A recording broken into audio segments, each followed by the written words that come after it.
tardes en el centro de México. Tengan todas y todos ustedes. Es un honor poder presentar en este 2023 el primer programa de esta serie Criterios del Poder Judicial a cargo del señor magistrado don Luis Vega Ramírez. Hemos tenido otros con otros anfitriones y hoy pues estamos vestidos de luces, de plácemes, con manteles largos, porque vamos a escuchar por primera vez en este 2023 la más que atinada anfitrionía y conducción de don Luis. Y bueno, con un invitado que no requiere presentación, pero la va a tener doble. Una, la mía, con el enorme cariño y admiración que tengo por el magistrado Rangel, y desde luego la que tendrá nuestro anfitrión, don Luis Vega. Adelante, queridísimo y muy admirado magistrado Vega Ramírez. Muy buenas tardes, mi querido doctor Rafael Estrada Michel, por esta bienvenida a este primer programa que tendremos de criterios del Poder Judicial en este 2023 en la materia civil. Y como bien lo decías, pues tenemos un invitado de lujo aquí en el aula de la Fundación Aguirre Anguiano Chávez Jauregui, que es pues alguien que es muy connotado y muy reconocido, que es el magistrado Fernando Rangel Ramírez, de quien me permito leer una breve semblanza. Él es licenciado en Derecho por la Escuela Nacional de Estudios Profesionales, ahora Facultad de Estudios Superiores, plantel Aragón de la UNAM. Él es especialista en Administración de Justicia en Juzgados de Distrito, es maestro en Derecho de Amparo por la Universidad Tepantlato, maestro en Derecho Judicial por la Universidad Panamericana, doctor en Derecho por la Universidad Ius Semper. Ha sido, entre otros cargos judiciales, juez de distrito, magistrado de circuito y desde noviembre de 2011 adscrito al 11º, perdón, es magistrado de circuito desde noviembre de 2011 y actualmente adscrito al 11º Tribunal Colegiado en Materia Civil del primer circuito. Ha sido y es coordinador de tribunales colegiados en materia civil del primer circuito desde el 2015 y un miembro muy destacado de la Asociación Nacional de Magistrados de Circuito y de Jueces de Distrito del Poder Judicial de la Federación. Actualmente él es el director regional del primer circuito que corresponde a la Ciudad de México, un circuito muy, muy poderoso, muy fuerte, y él está ahí dirigiendo la coordinación de la Dirección General. Y en ese cargo también ha participado de manera muy importante en el programa Voces de la Justicia, que se transmitió durante 4 años en Radio Ius, donde cada miércoles tenía la posibilidad de pues embarcarnos en la reflexión jurídica, en la difusión de temas jurídicos, siempre con un gran ánimo, con grandes invitados y impulsando el análisis del derecho. Actualmente participa en programas como Conoce tus Derechos, también de Radio Ius, y un reciente esfuerzo también de comunicación que se llama Camino al Éxito en Iustec. Fue miembro del comité académico del entonces Instituto de la Judicatura Federal de 2010 a 2014, miembro del Consejo Académico de la Universidad Ius Semper. Él recibió también la presea Tepantlato al mérito jurídico y es docente de la Escuela Federal de Formación Judicial, del Tribunal Federal Electoral, de diversas universidades, de las Casas de la Cultura, en Tepantlato, en INAGED, en Iustec, entre otras muchas. Y además es una persona extraordinaria, un ser humano de verdad con grandes valores, con gran valía, y un padre de familia y esposo espléndido. Y eso me consta. Así que es un gran ser humano y un extraordinario juzgador que viene a platicarnos acerca justamente de una de las instituciones centrales del juicio de amparo, que es la suplencia de la queja. Es una institución procesal que surge del género del principio de iura novit curia, que obliga a los jueces que conocen el derecho a aplicarlo, aun cuando las partes no lo hayan invocado.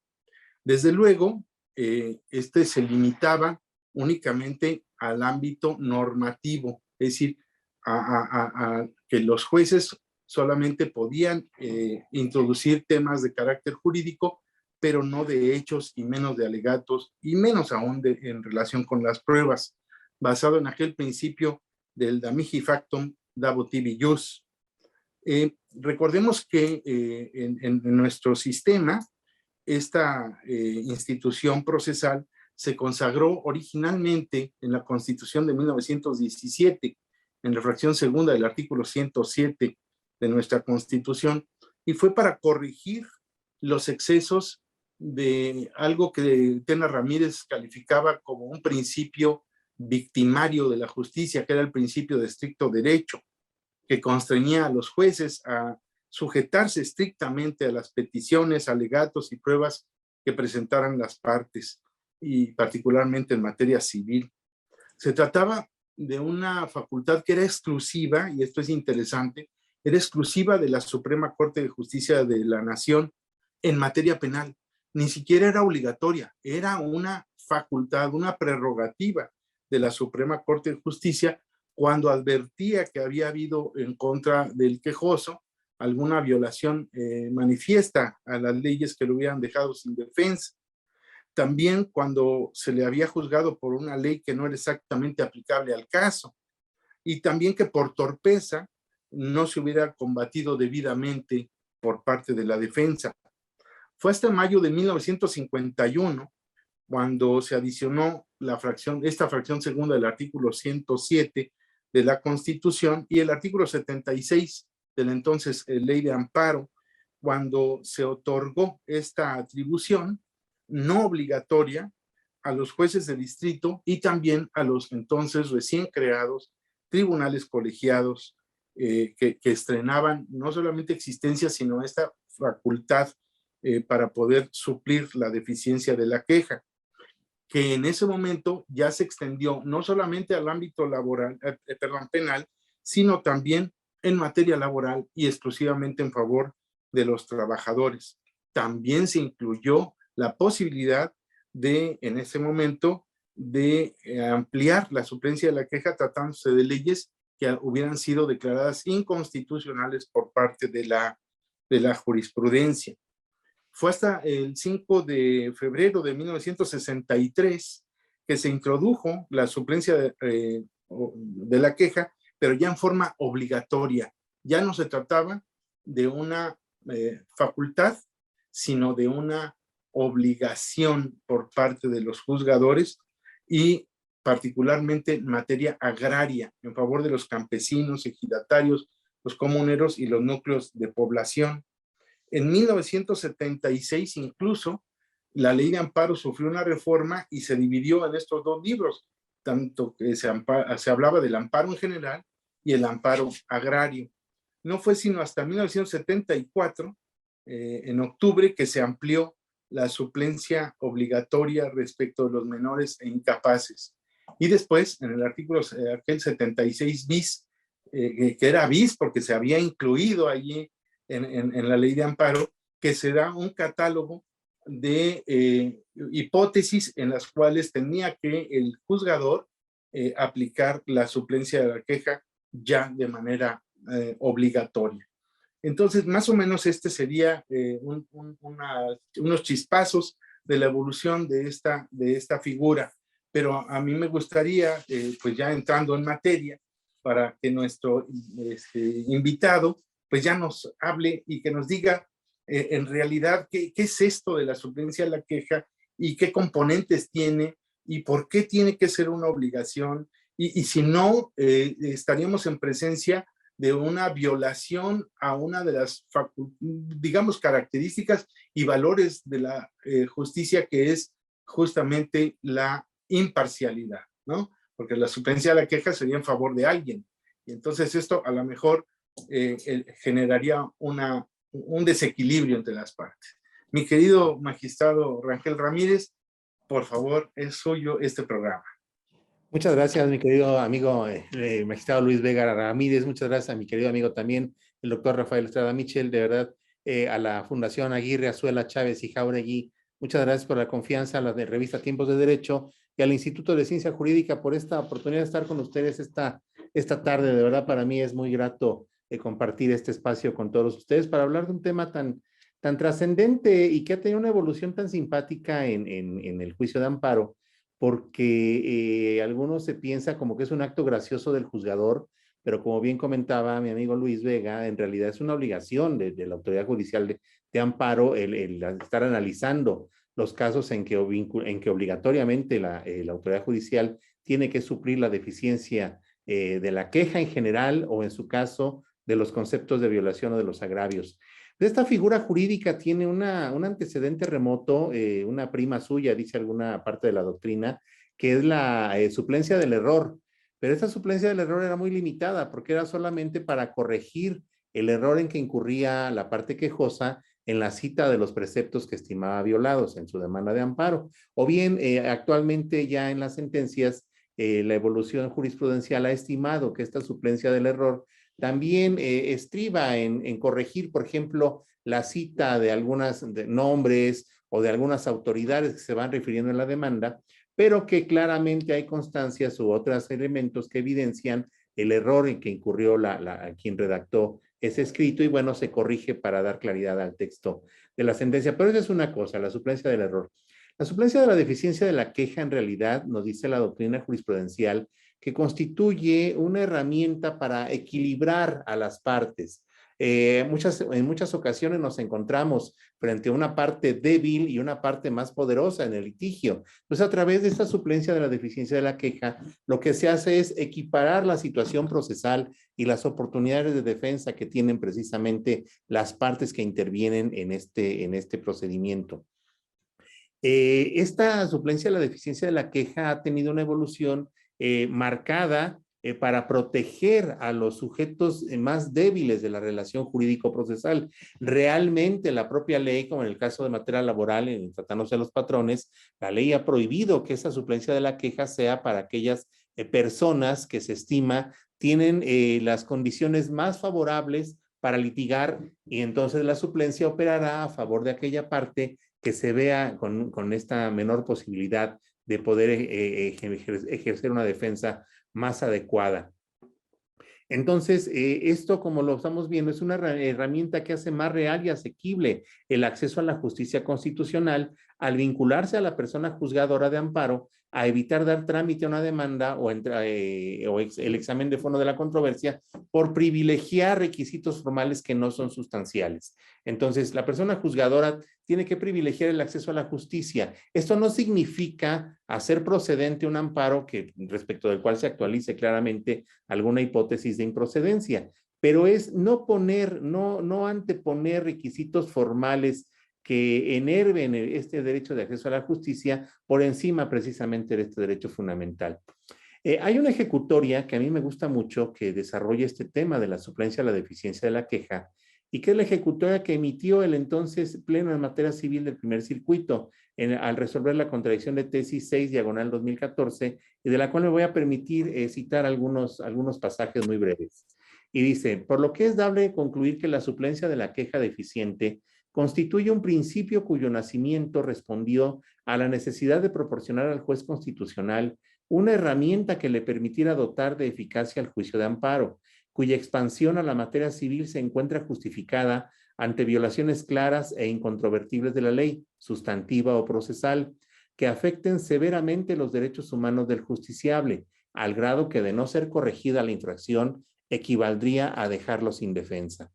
Esta facultad, sin embargo, al igual que en la ley anterior, no es omnímoda o enteramente discrecional, sino que es más bien una facultad reglada, sujeta a 3 requisitos. El primero de ellos, indefensión. Entendido este concepto no literalmente, sino como una afectación seria y sustancial de los derechos humanos del justiciable. Segunda, violación evidente. Entendido ello como una violación obvia, innegable e indiscutible, y cuya existencia no puede derivarse de una serie de razonamientos y planteamientos incuestionables. El último, desigualdad, supone una condición de debilidad o vulnerabilidad de alguna de ambas partes que permiten marcar el uso de la suplencia para corregir desequilibrios de orden económico, social, familiar, de género, entre otros tantos. Y ahí termino yo la cita. Entonces, así en un plano muy genérico, la suplencia de la deficiencia de la queja constituye una herramienta que garantiza el correcto acceso a la justicia de las partes al juicio de amparo, en este caso en el amparo, pero puede ser bien en cualquier otro procedimiento, que evita que la acción o la defensa que se ejerce sucumba ante formalidades que no son del todo trascendentes. Y más adelante en la plática podemos ir abonando de cómo podríamos examinar desde un punto de vista cómo se haría el estudio de esta suplencia de la queja. Sí, el artículo 17 de nuestra Constitución ya establece también la obligación de privilegiar el fondo sobre la forma. Es decir, eliminar cualquier obstáculo de carácter estrictamente formal o incluso procesal para acudir al fondo del asunto. Esto podría ser una especie de suplencia de la queja, tal como de alguna manera el hilo de las palabras que hemos escuchado, podríamos concluir. A mí me parece que sí, porque la Suprema Corte de Justicia en su jurisprudencia más reciente ha ido evolucionando y ha hecho extensiva este concepto de suplencia a la deficiencia de la queja en ámbitos en donde hace apenas poco tiempo hubiera sido impensable. Viene a mi mente así a bote pronto una jurisprudencia en materia familiar donde la Corte estableció que esta suplencia a la deficiencia de la queja opera incluso a favor del deudor alimentario, cuando lo tradicional, la postura tradicional que había venido imperando es que esta suplencia a la deficiencia de la queja operaba solamente respecto de niñas, niños y adolescentes o los acreedores alimentarios, pero nunca respecto del deudor. Y ahora la Suprema Corte dice, no, momento, es que también la suplencia de la queja opera respecto de esta persona, porque si se fija una pensión alimenticia que puede resultar excesiva, pues se atenta también contra su propia subsistencia y se corre también y se pone en riesgo también a las partes acreedoras. Entonces, por ejemplo, también en materia de emplazamiento a juicio, la Suprema Corte también ha dicho, bueno, ahí opera la suplencia plena también de la deficiencia de la queja, con independencia de la etapa del procedimiento en que se haga valer esa presunta violación a la garantía de audiencia, ahí también hay un tema de suplencia de la deficiencia de la queja pleno. Entonces, sí, vamos viendo cómo esta suplencia de la queja constituye una herramienta que facilita el acceso a la justicia. ¿Qué clase de justicia es la que estaríamos nosotros impulsando a través de esta suplencia cada vez más amplia, cada vez más, digamos, protectora, y ya no solo en favor de ciertas personas vulnerables, sino también respecto a aquellas que tradicionalmente se pensaba que no eran las vulnerables, como en el caso del deudor alimentario? Pero tradicionalmente habíamos escuchado, entendido, que los jueces, su misión era aplicar la ley, ¿no? Era ser la boca que pronuncia las palabras de la ley, un juez formalista, un juez limitado por la ley, un juez no legislador. ¿Cómo podemos justificar ahora o entender ahora esta postura de la judicatura, que por lo que vemos nosotros en México, pues es a partir de 1917 que se abre esta oportunidad, pero como una prerrogativa no obligatoria, y es hasta recientemente, estamos hablando del siglo pasado, en los 50, cuando ya se habla de la obligatoriedad de esta facultad original. Pero ¿qué clase de jueces entonces son los que los que queremos o los que necesitamos? ¿Jueces formalistas o jueces no formalistas? ¿Jueces activistas o jueces, digamos, que solamente se limitan a la letra de la ley? ¿Qué es lo que está sucediendo con nuestra judicatura? Claro, fíjate que este tema del juez activista, a mí me entusiasma, pero siempre lo trato de ver con mucha responsabilidad, porque me parece que el hecho de abonar en beneficio del acceso a la justicia y el respeto a los derechos humanos y por supuesto, en este caso, de hacer operativa en todo lo que vale el principio de suplencia de la deficiencia de la queja, me parece que no puede llevar al extremo de que la persona juzgadora haga de cuenta como que no tiene reglas procesales, porque al final del día, pues en un litigio siempre hay por lo menos dos partes. Entonces no podríamos nosotros beneficiar a una persona bajo una pretendida suplencia si esto va a generar un perjuicio, un desequilibrio mayor en la parte contraria. Entonces me parece que esta suplencia de la queja tiene un primer... si nosotros vemos además la estructura del artículo 79 de la vigente ley de amparo, vamos a encontrar, o por lo menos en mi concepto, que esta suplencia de la deficiencia de la queja es un principio general, no es residual. Lo que para mí en la actualidad constituye un principio residual es que el amparo sea de estricto derecho. Porque el juzgador de amparo, la persona juzgadora de amparo, solo puede resolver la acción constitucional o el recurso de que se trate en estricto derecho si es que ya verificó que no se actualiza alguno de los supuestos del artículo 79. ¿Y cómo es que llego yo a esta conclusión? Bueno, si nosotros vemos la estructura del artículo 79, nos hace una clara división de aquellos supuestos en los que procede la suplencia a la deficiencia de los conceptos de violación o de los agravios. Si nosotros vemos, por ejemplo, en la fracción primera, es claro, ahí no, cuando se actualiza este supuesto, la persona juzgadora no tiene otra más que suplir la deficiencia de la queja. Y nos dice la fracción primera, por ejemplo, que opera esta suplencia en cualquier materia cuando el acto reclamado se funde en normas generales que han sido declaradas inconstitucionales por la jurisprudencia de la Corte o de los plenos regionales. ¿Sí?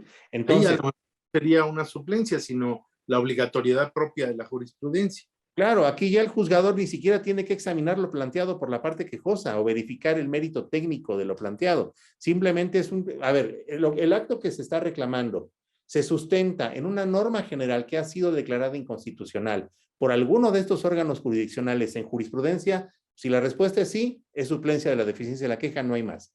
Y esa suplencia va a vincular en todo caso o a revocar la resolución recurrida o en su caso a conceder el amparo dependiendo del procedimiento de que se trate, dada esta hipótesis.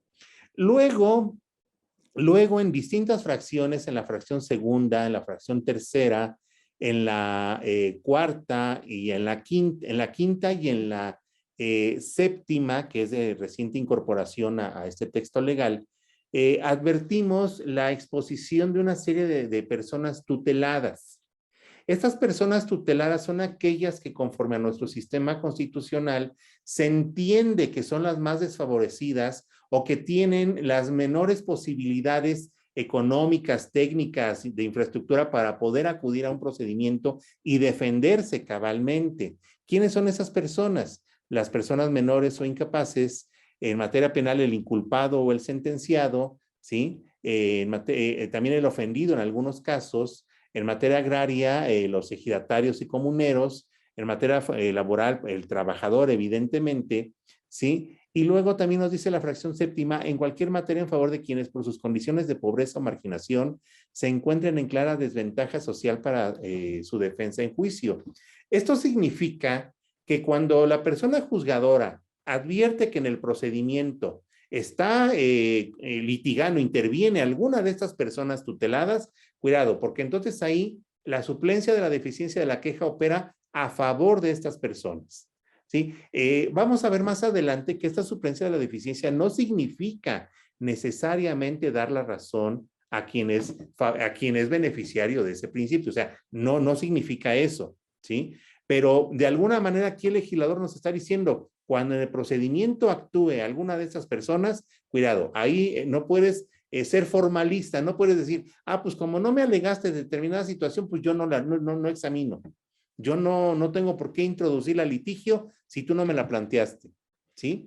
Y luego nos deja otra hipótesis un poquito, pues no subjetiva, pero más abierta en la fracción sexta, porque nos dice que esta suplencia de la deficiencia de la queja opera en otras materias cuando se advierta que ha habido en contra del quejoso o del particular recurrente una violación evidente de la ley que lo haya dejado sin defensa por afectar los derechos previstos en el artículo primero de esta ley, ¿sí? Entonces, Aquí esta violación, como decíamos hace un rato con la cita que hice yo de la ejecutoria del entonces pleno de circuito, esta violación tiene que ser manifiesta, evidente, que sea palpable a simple vista para los ojos de la persona juzgadora, y se advierte que ha habido una infracción de la ley por parte de la autoridad responsable o de la autoridad recurrida, y esa infracción es de tal gravedad que afectó la defensa de la parte quejosa o de la parte recurrente, el órgano jurisdiccional de amparo tiene que suplir la deficiencia de los agravios o los conceptos de violación y actuar en consecuencia. Entonces, por esa razón a mí me parece que cuando en una sentencia de amparo o en un recurso de los previstos también en la propia ley de amparo, se advierte, primero se tiene que hacer el examen de si se actualiza o no alguno de los supuestos previstos en este artículo 79. Solo cuando la persona juzgadora advierte que no se actualizó ninguno de estos supuestos es que deberá entonces entrar ahora sí al examen de la contienda en lo que nosotros comúnmente llamamos en un plano de estricto derecho. Entonces, a mí me parece que ya en la actualidad, en la materia civil, es más un mito que lo que me parece que debería de ser más un mito que una realidad el que sea un amparo de estricto derecho. Me parece que el amparo en suplencia de la queja no impera solamente en la materia familiar.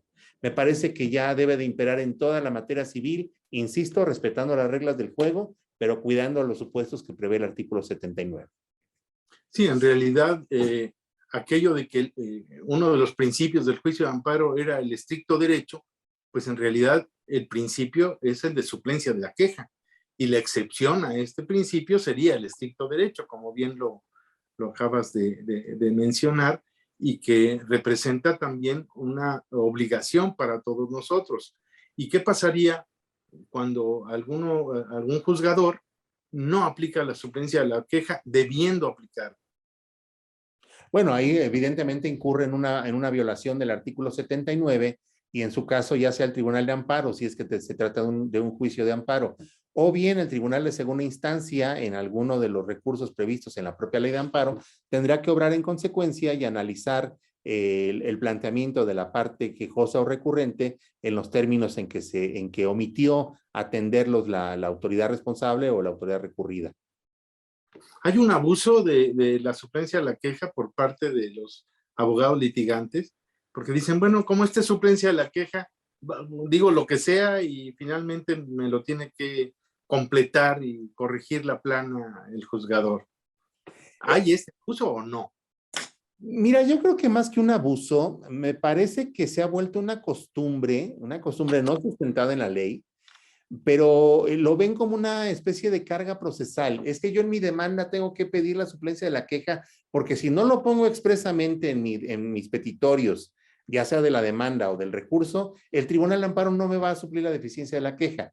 Y de repente vemos, a mí digo, bueno, pues cada quien hace su luchita, ¿no? Pero a mí, por ejemplo, me da mucha gracia el que de repente algunos despachos importantes o algunas personas morales, algunas empresas muy importantes, al final de sus escritos terminan diciendo, súpleme la deficiencia de la queja, cuando la verdad es que es completamente innecesario. Tú lo comentabas bien al principio de esta plática, que en realidad la suplencia de la deficiencia de la queja constituye el día de hoy una verdadera obligación para la persona juzgadora. No es un acto gracioso, es una obligación en favor de las partes de cualquiera, siempre y cuando se actualicen los supuestos del artículo 79. ¿Y por qué digo de cualquiera? Porque ya habíamos visto, realmente la suplencia de la queja no solamente es para personas tuteladas, de las previstas en el 79 o en la Constitución, no, sino que también opera a favor de cualquier persona si lo que está combatiendo se sustenta en una norma declarada inconstitucional en jurisprudencia de la Corte o del Pleno Regional, entonces plenos de circuito. O bien, a favor de cualquier persona cuando ésta ha sido víctima de una violación manifiesta de la ley que lo ha dejado sin defensa, que lo ha atado de manos y que por esa razón en el juicio respectivo no pudo producir cabalmente sus derechos de acción o de contradicción. El que se aplique la suplencia de la queja garantizaría un sentido favorable a favor de quien se utiliza esta herramienta. Fíjate que no, ahí en el tribunal, en el tribunal de mi adscripción, después de una discusión muy interesante, y fue por un asunto muy sencillo. Vamos a remontarnos un poquito. Fíjate que esta figura de la suplencia de la queja se ha entendido como que opera solo cuando le voy a dar la razón a la parte quejosa o a la parte recurrente. Y hay expresiones que incluso en la jurisprudencia se ha debatido de si es posible suplir para negar la protección constitucional. Y se cae la respuesta lógica sería, pues es que sería absurdo que yo le supla a una persona para negarle. Entonces, ¿qué le estoy supliendo? Y esto obedece a grandes debates que ha tenido la jurisprudencia de la Corte a lo largo de los años. Por ejemplo, yo me acuerdo que en algún momento histórico la Corte tuvo que resolver el tema de si la suplencia de la deficiencia de la queja operaba solo respecto de los concretos temas que se hubieran planteado en la demanda de amparo o en el recurso respectivo, o si a través de la suplencia de la deficiencia de la queja, la persona juzgadora podía introducir argumentos que no se hubieran hecho valer como concepto de violación o agravio y que con base en ello se resolviera la contienda. Y la Corte sostuvo que cuando opera la suplencia de la deficiencia de la queja debe de ser integral, que no puede limitarse solamente a los argumentos, a mejorar los argumentos que se hubieran planteado en el escrito respectivo, sino que puede comprender el análisis o la invocación de algún otro aspecto, aunque no se hubiera hecho valer expresamente en esos conceptos de violación o en los agravios. Pero entonces aquí viene, bueno, híjole, a ver, me parecen muy claras las hipótesis de cuando el acto se sustenta en una norma declarada inconstitucional o cuando hay una violación manifiesta. Eso me parece clarísimo. Pero ¿qué sucede? ¿Qué sucede cuando la ley de amparo me dice que hay una persona menor de edad que interviene en el juicio de amparo y además la jurisprudencia de la Corte establece desde la novena época que tratándose de estas personas menores de edad opera la suplencia de la queja pero en forma plena, absoluta? Híjole, y entonces de repente esto genera ejercicios interesantes como es que no le puedo declarar inoperante el concepto de violación porque resulta que pues, es menor de edad, es una persona menor de edad, no le puedo declarar inoperante el concepto de violación. Y a mí me parece en ese sentido que el que opere la suplencia de la deficiencia de la queja no está peleado con que si el argumento de suyo planteado es ineficaz o inoperante, pues el juzgador de amparo así lo tendría que declarar en la sentencia. Ojo, pero aquí en un asunto donde se reclamó el emplazamiento a juicio, el juez de distrito lo primero que hace es delimita el asunto y dice, bueno, se reclama el emplazamiento. El emplazamiento a un juicio de tal naturaleza, como es un juicio de tal naturaleza, el emplazamiento se rige por lo dispuesto en los artículos tal, tal y tal. Los transcribe, describe, después hace un listado de cuáles son los requisitos que debe de satisfacer el emplazamiento y empieza un pase de lista. Empieza a analizar la diligencia de emplazamiento y empieza, este requisito está satisfecho, este también, y así, hasta que concluye que todos los requisitos del emplazamiento están satisfechos y que la parte quejosa no ofreció prueba alguna que desvirtuara la fe de la persona notificadora que la practicó. Pero al final, el juez comete un pecado de formato, porque concluye su sentencia diciendo que al resultar infundados los conceptos de violación y al no actualizarse supuesto alguno para que opere la suplencia de la queja, se niega el amparo. Y entonces en la revisión, realmente era una revisión de 2, 3 párrafos, no había más.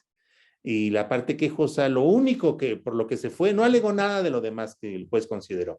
Lo único que decía es que la sentencia viola el artículo 79 y la jurisprudencia de la Corte, porque la Corte claramente ha sustentado que en materia de emplazamiento, por supuesto que hay suplencia de la deficiencia de la queja. ¿Cómo concluye el juez? Que no es un caso en donde se actualice la suplencia de la queja. Y cuando nos enfrentamos, a mí me dio, pues no risa, pero sí dije, bueno, esto está muy interesante porque por un lado tiene razón, pero pues no le alcanza para que yo le conceda el amparo. El tema, tú lo sabes perfectamente, de repente es cómo lo plasmas en la sentencia para decirle, explicarle que no tiene la razón, sin además herir la susceptibilidad de quien planteó el argumento. Y entonces en el proyecto nosotros nos dedicamos a construir bajo la premisa de lo que era la suplencia de la deficiencia de la queja, lo que implicaba, cómo funcionaba, para llegar a la conclusión que la suplencia de la deficiencia de la queja implica un ejercicio de análisis oficioso que lleva a cabo la persona juzgadora. Y entonces nosotros concluimos, mira, efectivamente hay casos previstos en el propio artículo 79 o en la jurisprudencia de la Corte, como en el caso del emplazamiento, que vinculan necesariamente a la persona juzgadora a hacer el examen del asunto en suplencia de la deficiencia de la queja. Pero fíjate que esa suplencia de la deficiencia de la queja a veces no va a ser necesaria. ¿Qué tal que lo planteado por la parte quejosa o recurrente es fundado? Pues si lo planteado es fundado y suficiente para acoger la pretensión de esta parte, pues es evidente que ahí no hubo necesidad de hacer suplencia de la deficiencia de la queja. Pero cuando ello no es así, pero el asunto se rige bajo el principio de suplencia de la deficiencia de la queja, implica entonces, nosotros concluimos ahí, que esta suplencia implica que el juzgador debe de llevar a cabo un análisis general, oficioso, íntegro, de la legalidad o constitucionalidad del acto reclamado o la resolución recurrida, con el resultado que sea conducente. Y de ahí concluimos. Aquí en el caso, el juez incurrió en un lamentable error de gramática, pues, porque concluyó que no operaba la suplencia de la queja, cuando en realidad en su sentencia la premisa de la que partió fue de la suplencia de la deficiencia de la queja, porque sin que tú se lo argumentaras, lo que hizo el juez fue primero verificar cuáles eran los requisitos del emplazamiento, y luego procedió, esos requisitos legales, procedió a cotejarlos con la diligencia que era materia del acto reclamado. Y luego verificó si había pruebas o no que desvirtuaran la fe del actuario que había practicado esa notificación. Y llegó a la conclusión de que la notificación reunía los requisitos legales previstos para su validez, que no había prueba alguna que desvirtuara lo asentado por el actuario y que por tanto el emplazamiento era válido, era legal. Luego entonces, a partir de esa premisa, el juez procedió al análisis de los conceptos de violación y pues realmente con esa exposición previa, pues los fue descartando uno a uno con base en el estudio previo que ya había realizado. Todo lo cual evidenciaba que el juez efectivamente había hecho el análisis del asunto a partir de este principio de suplencia de la deficiencia de la queja. Entonces aquí el argumento, dijimos, aunque es verídico lo que tú estás argumentando, al final del día resulta ineficaz y además este tribunal no advierte que lo así resuelto viole en tu perjuicio algún precepto de la ley. Entonces ahí fue un error de concepto en el que incurrió el juez, pero no en un error de suplencia de la queja. Y ese principio lo hemos también aplicado tratándose de personas menores de edad, en donde de repente, bueno, se fija una pensión alimenticia, por así decirlo, y viene la persona menor de edad y dice, es que esa pensión alimenticia que me están fijando, fíjate que no me es suficiente, yo necesito más. Y pues de repente ahí, pues basta que la persona menor de edad te afirme eso para obligarte a ti, juzgador, a que examines íntegramente la legalidad de lo así resuelto. Entonces, ahí, evidentemente que por ser una persona menor de edad, el juzgador de entrada no se encuentra vinculado a ver cómo le concede la razón, no. La suplencia de la queja no significa eso, darle necesariamente la razón, sino analizar oficiosa e íntegramente la legalidad de lo así resuelto con el resultado que sea conducente. Si lo resuelto es completamente válido y se ajusta a la ley y a las constancias, a las características del caso concreto, pues no hay razón alguna por la cual se tendría que conceder el amparo. Si por el contrario, si de ese examen oficioso el juzgador advierte que el acto es ilegal por alguna cuestión, incluso ajena a lo que se hubiera planteado en los conceptos de violación o en los agravios, dado este principio de suplencia de la queja y que significa el examen genérico y oficioso de la legalidad del acto, permite en este caso que el juzgador de amparo conceda la razón a la parte quejosa o recurrente para resolver en ese sentido. Pero solo en esos casos, vamos, cuando efectivamente advertimos oficiosamente que el acto reclamado o la resolución son ilegales. De lo contrario, lo que va a suceder es que o se va a negar el amparo o se va a confirmar la resolución recurrida. Calificando de inoperantes o infundados los conceptos de violación o los agravios. Quizá como consecuencia, ahí por ejemplo sigue siendo muy un tema que ya tendríamos que haber superado, pero bueno, de entrada siempre el calificar de inoperante un agravio o un concepto de violación tiene consecuencias importantes, porque yo siempre me gusta explicarlo de esta manera, la inoperancia es la prima hermana de la improcedencia, porque ambas lo que significa es no te lo voy a estudiar. O sea, este argumento es inoperante y lo que le estoy diciendo a la parte quejosa es no te lo voy a estudiar. No reúne los requisitos necesarios para que yo me pronuncie en el fondo sobre si lo que me estás planteando te asiste o no te asiste la razón.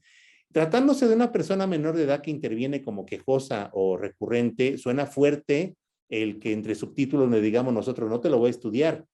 Entonces me parece que aquí la operación tiene que ser o el examen íntegro, primero, de la legalidad del acto y con base en eso proceder al análisis y en tu caso desestimación de los conceptos de violación, o ir analizando los conceptos de violación y llegar después a concluir, no pasa inadvertido que la responsable también consideró esto, que no lo combatió la parte quejosa, pero mira, aún así lo así considerado o lo así resuelto es correcto por esto y por aquello. O bien, si eso que no se combatió resulta que es donde se encuentra la violación en perjuicio de la parte quejosa o recurrente, tutelada por la suplencia de la deficiencia de la queja, bueno, entonces ahí el examen oficioso que lleva a cabo el juzgador llevaría a conceder la razón.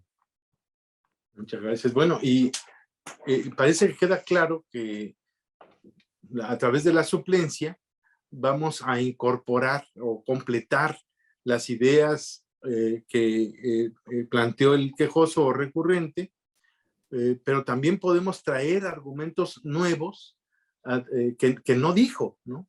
Y parece ser que no habría ya, a partir de esta brillante exposición, duda respecto de cuál sería el contenido de esta obligación por parte de los juzgadores, completar y traer cosas que no dijo, tanto en los conceptos de violación como en los agravios en su caso. Pero a mí me asaltan dos inquietudes todavía. A partir de la suplencia de la queja, se pueden ordenar el desahogo de pruebas. Por ejemplo, tratándose, no sé, de menores, tratándose, por ejemplo, de temas de género, ¿no? De violencia de género, donde podríamos ordenar la práctica de pruebas que ninguna de las partes ofreció y que sin embargo son necesarias para desahogar. Esa sería una primera. Y la otra es que a partir de esta obligación y por lo tanto oficiosidad de la aplicación de la suplencia de la queja, si por ahí también podríamos ubicar, aun cuando no esté dentro del artículo 79 de la ley de amparo, el control de convencionalidad, si se ubicaría dentro de esta circunstancia de análisis constitucional y ya no solo limitado a los agravios, a los conceptos de violación o incluso a esta otra posibilidad de la primera pregunta que te lanzo. Muy interesante. Muchas gracias. Fíjate que sí, efectivamente la suplencia de la queja en los términos literales del artículo 79 se debería, la respuesta tendría que ser que la suplencia solamente opera respecto de los conceptos de violación o los agravios. Entendido de esta forma literal, no podía el juzgador de amparo ordenar el desahogo de pruebas que no se hubieran admitido, digo que no se hubieran ofrecido por la parte beneficiaria de esta suplencia de la queja. Sin embargo, como tú lo exponías al principio, en la ley de 1936, cuando se dividió, se creó el libro del amparo agrario, ahí claramente se establecía, pues la persona campesina llega con el doctor y le dice, me duele. Oiga, ¿y qué le duele? Pues no sé, pues usted búsquele. Y entonces en esos casos la persona juzgadora lo que tenía que hacer es ordenar el desahogo de una serie de pruebas y buscar incluso actos que aunque no hubieran sido reclamados, el juzgador de amparo tenía que traerlos a la litis. Por esta suplencia de la queja tan amplísima que operaba en ese momento. Sin embargo, aquí es importante señalar, el amparo como mecanismo extraordinario de defensa que es, no significa que nos traigamos el problema, la contienda de origen al juicio de amparo. Si en algunos casos, por ejemplo, tratándose de personas menores del amparo en materia agraria, sí algunos casos concretos ameritarán que dentro del propio juicio de amparo, el juzgador ordene el desahogo de pruebas oficiosas para algunos temas. Sin embargo, si esta falta de pruebas se presenta respecto del juicio de origen, entonces lo que va a hacer es, se concederá la protección constitucional, pero para que la autoridad responsable sea quien se allegue de esas pruebas para poder resolver íntegramente la litis de origen. ¿Sí? Otra circunstancia, por ejemplo, lo podemos advertir. Hace 50 años, 60 años, imperaba una, pues no sé si costumbre, vicio, no lo sé, pero era muy frecuente que las autoridades responsables jurisdiccionales no acompañaran con su informe justificado las constancias que hubieran tenido a la vista para emitir el acto reclamado. Y entonces, de repente, pues era en algún procedimiento, pues, se daba vista con el informe. Recordarás que antes de la jurisprudencia de la Corte todavía era muy frecuente que algunos jueces de distrito incluso dieran vista con el informe justificado en la propia audiencia constitucional o que no mediaran los 8 días que establece la ley entre la rendición, entre que se da vista con el informe y la celebración de la audiencia. ¿Y qué pasaba? Bueno, pues de repente llegaban a la sentencia, el señor juez de distrito analizaba la demanda de amparo y decía, a ver, se está reclamando una resolución que cuantificó costas, pero no la autoridad responsable en su informe lo único que dijo fue que el acto reclamado es cierto. Entonces, ¿el acto reclamado en sí mismo es inconstitucional? No, porque es una cuantificación de costas y eso es válido porque además deriva de otra sentencia que constituye cosa juzgada. Si el acto reclamado no es inconstitucional en sí mismo y la parte quejosa no ofreció pruebas que demostraran la inconstitucionalidad del acto, pues entonces yo tendré que negar el amparo. Eso generó no solamente pronunciamientos en la jurisprudencia de la Corte, sino también la incorporación al texto legal de la obligación de la persona juzgadora de amparo de oficiosamente recabar todas las constancias que hubiera tenido a la vista la autoridad responsable para emitir el acto reclamado. Y eso en la actualidad se encuentra en el artículo 75 de la propia ley de amparo vigente. Eso es una forma de allegar, de que el juzgador de amparo se allegue de pruebas que nadie hubiera ofrecido en suplencia de la deficiencia de la parte quejosa, porque para poder examinar cabalmente la constitucionalidad del acto reclamado, pues tiene que ver, uno primero, pues el acto físicamente, no van a ver en qué se sustenta el acto reclamado. No solamente quiero saber si existe o no existe. Una vez que está demostrada su existencia, ahora lo que quiero ver es qué dicen, qué se sustenta.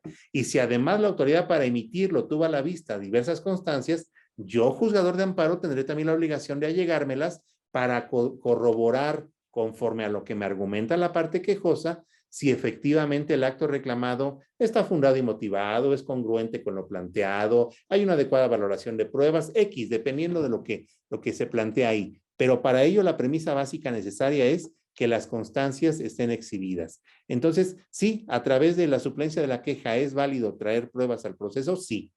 Pero ojo, insisto, mucho cuidado. Si esas pruebas son las que debió haber tomado en cuenta la autoridad responsable para emitir el acto reclamado, el juzgador no puede sustituirse en la jurisdicción ordinaria, sino que en todo caso tendrá que conceder la protección constitucional y vincular a la autoridad responsable a que recabe todas aquellas pruebas que sean necesarias para que emita un nuevo acto más acorde a la realidad del caso imperante. Y la segunda inquietud que me planteabas, a mí me parece también que sí, es una obligación ahora, desde la reforma de 2011, reforma constitucional de 2011 en materia de amparo y derechos humanos, me parece que el juzgador de amparo no puede quedar atado de manos esperando a que le impugnen expresamente la presunta inconstitucionalidad o inconvencionalidad de una norma. Si esa norma eventualmente lo que hace es vedar, por ejemplo, el acceso a la justicia, pues a mí me parece que el juzgador de amparo válidamente puede, antes de pronunciarse respecto del desechamiento de la demanda, decir, perdón, yo advierto aquí un vicio de inconstitucionalidad o de inconvencionalidad de esta norma, hará el ejercicio respectivo ya sea en una interpretación amplia en una interpretación conforme en sentido amplio, en sentido restringido, o la inaplicación que le permita precisamente dar ese acceso a la justicia. Y voy a dar un ejemplo de cuando a mí me tocó ser juez de distrito, que pudiéramos aplicarlo al caso concreto. Yo me acuerdo que en aquellos ayeres, ya hace más de 20, había una norma en la legislación mercantil que establecía que antes de ejercer la acción de pago de seguro, tenía que agotarse una instancia conciliatoria en vía administrativa. Y la ley claramente decía que en el momento en que el juez advirtiera que esa instancia previa, ese procedimiento previo no se había agotado, en el estado en que se encontrara el juicio tenía que decretar el sobreseimiento. Y entonces, en aquel momento histórico, pues evidentemente no había llegado la reforma de 2011, estaba prohibido el control difuso de constitucionalidad y de convencionalidad, y entonces, pues nosotros como jueces de instancia común, ¿qué era lo que hacíamos? Decíamos, es que yo tengo que desechar la demanda. Yo tengo que desechar la demanda si la parte actora me está confesando que no agotó ese procedimiento previo. Después vino la jurisprudencia de la Corte que declaró inconstitucional ese precepto. Y entonces había toda una serie de dilemas en aquel entonces, porque decía, a ver, por un lado me obliga la ley y por otro lado me obliga la jurisprudencia de la Corte que dice que este precepto es inconstitucional.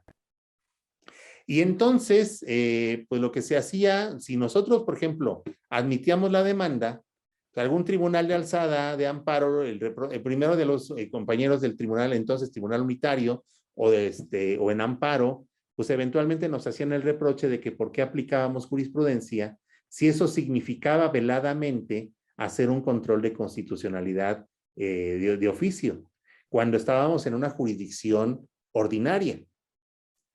Y si por otro lado nosotros no aplicábamos la jurisprudencia, se nos decía que estábamos violando la ley de amparo por no aplicar precisamente esa jurisprudencia.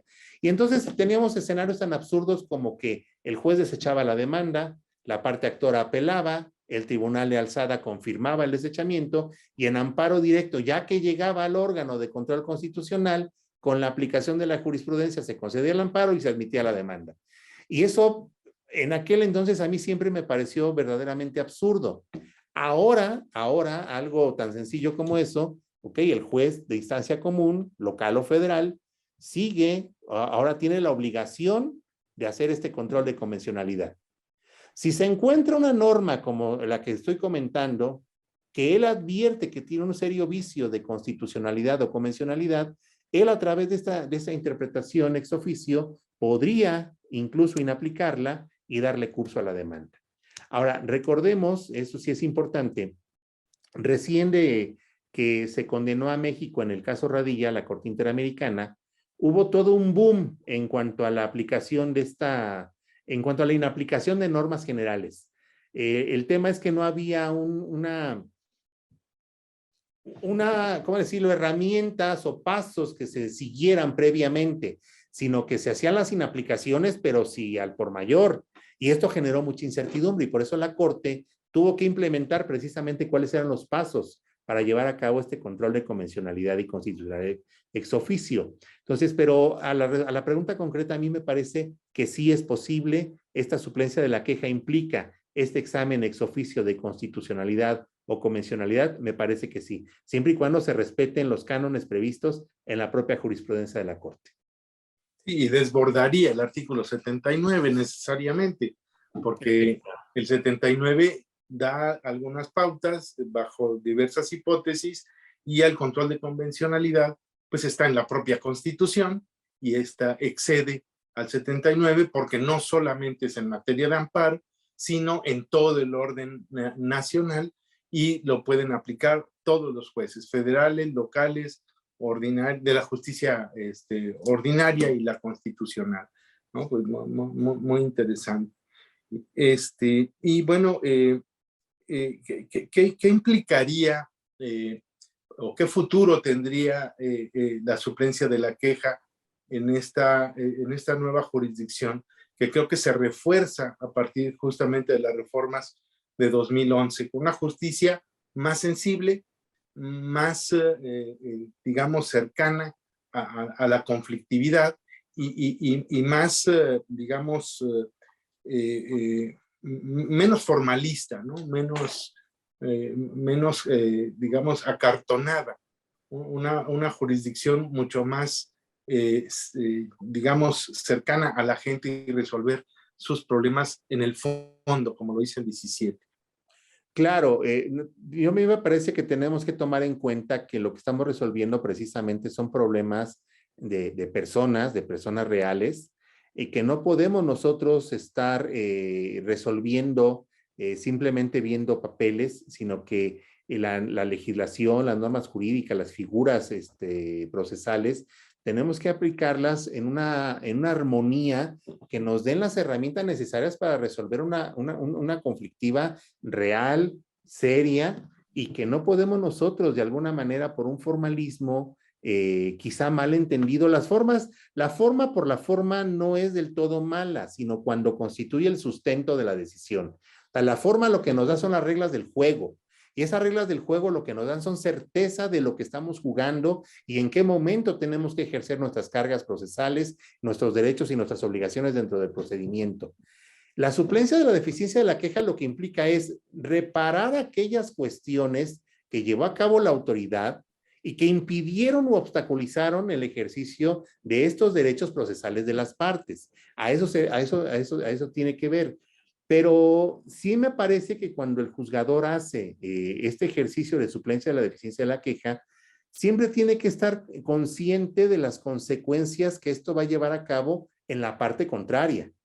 No para que se module, sino para que advierta que no vaya a pasar esta línea delgada del ejercicio de la suplencia de la deficiencia de la queja y perder el principio de imparcialidad.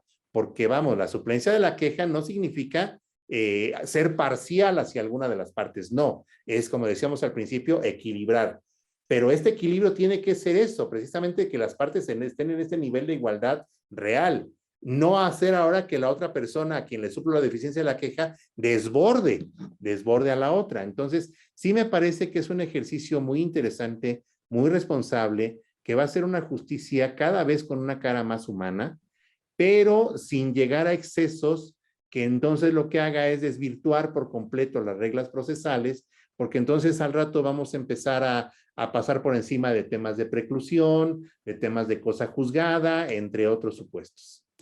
Sí, tendremos que ser muy cuidadosos en lograr este equilibrio. No por seguir la escuela procesalista a ciegas y formalista, vamos a seguir invisibilizando las circunstancias particulares de aquellas personas que se colocan en condiciones de desventaja.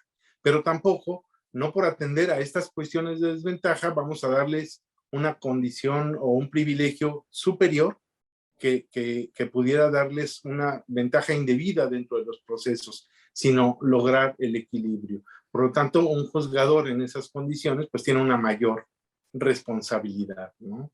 Claro, y lo estamos viendo en la actualidad. Por ejemplo, a mí me encanta la jurisprudencia de la Corte, que no tiene mucho, que aquella que establece que el hecho de que los actos tengan naturaleza negativa no significa que eso influya para conceder o negar la suspensión.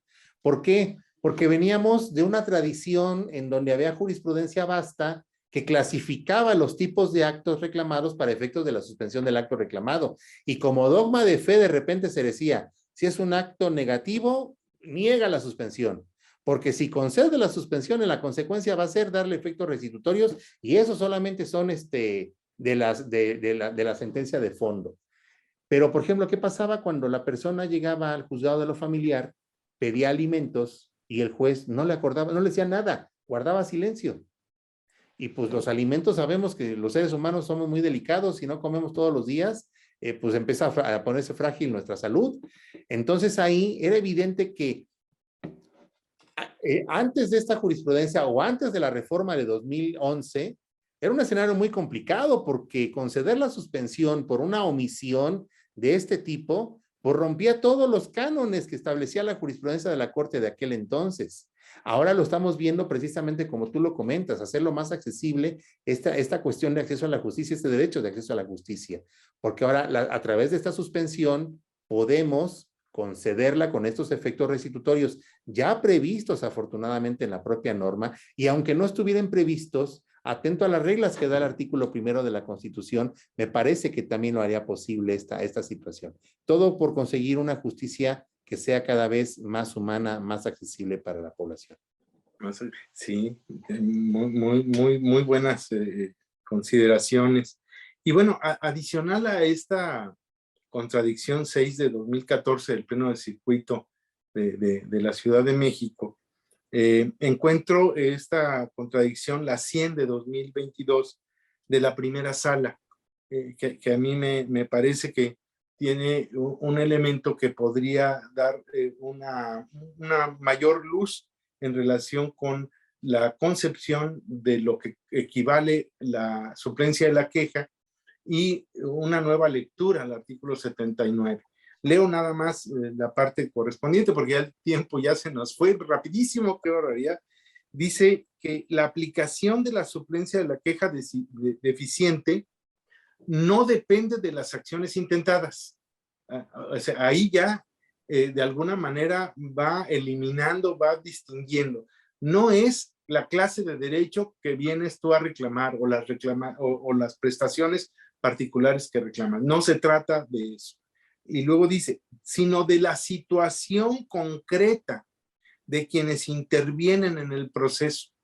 Es decir, ya ni siquiera se está refiriendo a las diferentes categorías, qué inculpado, qué menor, qué ofendido, qué agrario, etcétera, sino de las condiciones concretas de quienes intervienen en el proceso por su particular situación de desventaja, de vulnerabilidad, que requiera un tratamiento judicial específico que garantice su acceso a la justicia en igualdad de condiciones, que es justamente con las ideas que estás concluyendo esta intervención, mi querido Fernando, y que lamentablemente el tiempo es nuestro mayor enemigo, y yo le doy la bienvenida también al doctor César Ruiz, que nos ha acompañado aquí en el desarrollo de este programa, y que también pues junto con mi querido maestro, el doctor Rafael Estrada Michel,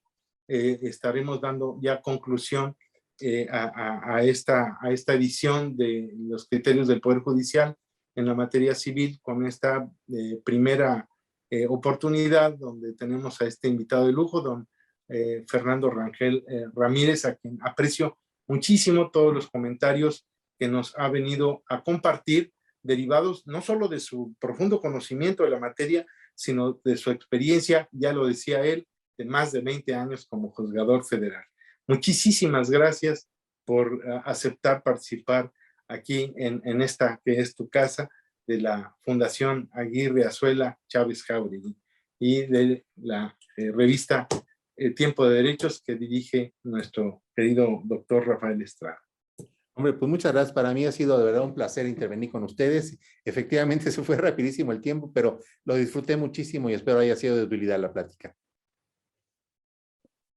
Sí, perdón, si me permiten nada más robarles unos minutitos porque hay una pregunta ahí que está sin contestar del público.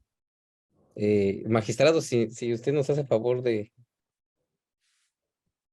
Dice, disculpen su opinión, esa suplencia de la queja podría llegar al punto de realizar el control de constitucionalidad ex oficio en el recurso de revisión cuando se sobreseyó en el amparo respecto del acto legislativo aplicado en el acto reclamado.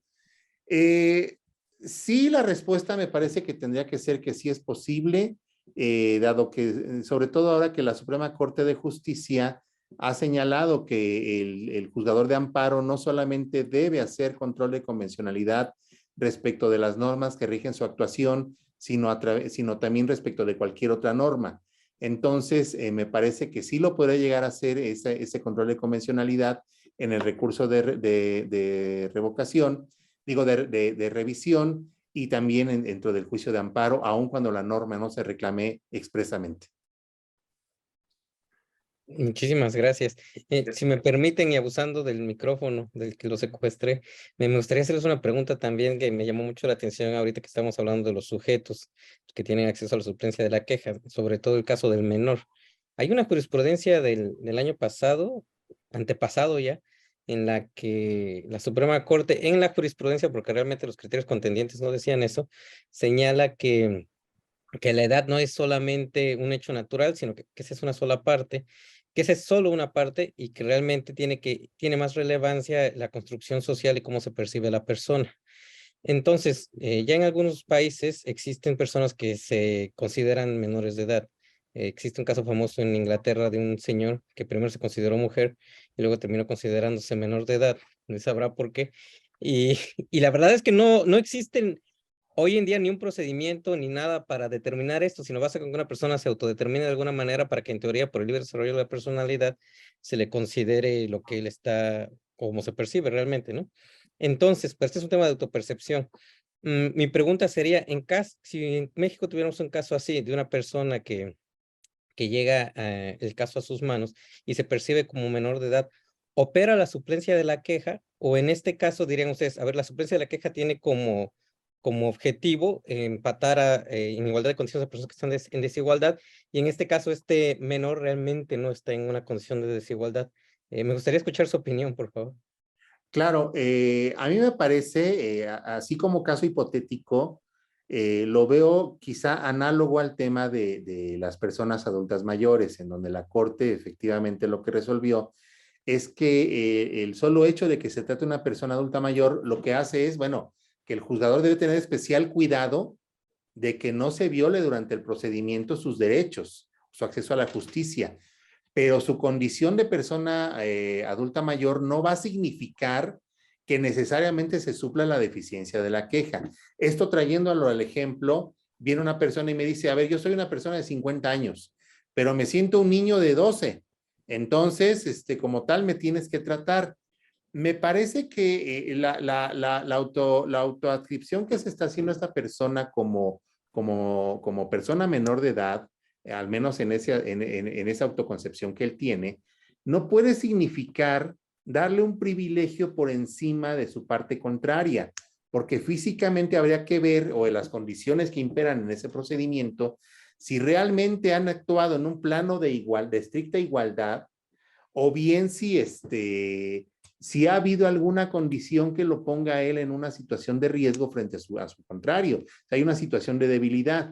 ¿Sí? Entonces, si no la hay, me parece que esta autoconcepción que él tenga como persona menor de edad no podría en el ámbito litigioso o ya procesal llevarlo al extremo de que el juzgador tenga que estarlo llevando de la mano en esta suplencia plena que opera a favor de niñas, niños y adolescentes, cuando se trata en realidad de una persona físicamente mayor de edad. Entonces, habría que verlo con mucho cuidado ya cuando se presente, porque sí podría ya dar lugar a muchas implicaciones, pero ahorita procesar así en frío y a bote pronto me parece que habría que ver el caso concreto, pero no podría llevar a que el juzgador hiciera de cuenta que no tiene 50, sino que tiene 12, como él lo dice. Me parece que no alcanzaría tanto. Y agregando a estas ideas, me parece que de conformidad con la literalidad del artículo 79, sí sería, digamos, sujeto de la suplencia de la queja, de acuerdo con la ley de amparo. Pero, de acuerdo con esta jurisprudencia que acabo de leer, habría que analizar si esa condición que aduce como autoadscripción de edad lo conduciría a una situación de desventaja o vulnerabilidad, que en realidad ya no sería el problema de la edad, sino de esa particular condición la que generaría la obligación de suplirle la queja. Esto en el amparo. Ahora, si nos vamos a la justicia ordinaria, donde esa persona de 50 años se autoadscribe como de 12 y que reclame alimentos a su papá de 70 años, bueno, ahí habría ya que revisarlo de otra manera, ¿no? Pero sí, las nuevas realidades y la explosión de nuevos derechos y el reconocimiento a esos nuevos derechos, pues está generando un quiebre en las reflexiones jurídicas y nuevas respuestas, ¿no? Y aquí habría que ver qué tipo de respuestas vamos a dar. Si una respuesta conservadora, de acuerdo con los criterios que nuestras instituciones tradicionales nos han aportado, o una respuesta novedosa, activista de nuevos derechos, ¿no? Creo que vi la entrevista que le hicieron a esta persona y le dicen, oiga, ¿y qué tal si al rato usted quiere decir que es un pollo, ¿no? Algo así. Le preguntan si es un pollo y bueno, pues si es pollo. No hay suplencia, no queda. No es suplente. Sí, de hecho, el caso fue bastante dramático porque al final, como se clasificaba como menor de edad, ya no, él pedía que no era imputable de darle pensión a sus hijos. Entonces, ahí estábamos hablando de unos menores de verdad y fue cuando el activismo se detuvo, porque pues sí está bien reconocerle a una persona su desarrollo de la personalidad, pero no al punto de que afecte derechos de terceros. De terceros, especialmente claro. Sí. Pues muchísimas gracias. Yo le regreso los micrófonos, magistrados. Disculpe usted. No, al contrario, muchísimas gracias, doctor César Ruiz, siempre tan puntual, tan oportuno con todos los comentarios que nos hace, y pues simplemente dar conclusión a este evento, y en nombre de la Fundación del Aula de Derechos, de la revista Tiempo de Derechos y del Instituto de Ciencias Jurídicas, a nombre del doctor César Alejandro Ruiz Jiménez y el doctor Rafael Estrada Michel, otorgar el presente reconocimiento a nuestro muy distinguido invitado del día de hoy, el señor magistrado Fernando Rangel Ramírez, por su excelente participación como ponente en este programa de los criterios del Poder Judicial, con el increíble tema, y todavía falta por explorar, la suplencia de la queja en el juicio de amparo en materia civil. Muchísimas gracias, mi muy querido magistrado Fernando Rangel. Muchísimas gracias a todos ustedes que han seguido esta transmisión y quienes nos verán después en la grabación que se subirá a las redes sociales. Muchas gracias nuevamente, de verdad. Para mí fue un placer estar aquí con todos ustedes. Muchísimas gracias, magistrados. Muchísimas gracias, doctor. No sé, Gracias. y al público nada más le recordamos que los esperamos el próximo jueves, misma hora, mismo canal, con el programa en el que analizaremos la sentencia de la Corte Interamericana de Derechos Humanos que declara la inconvencionalidad de la prisión preventiva y el arraigo. Los esperamos y muchísimas gracias, magistrados. Que tengan muy buena tarde. Muchísimas gracias, doctor. Muchas gracias. Hasta pronto. Muchas gracias. Bueno. Abrazo.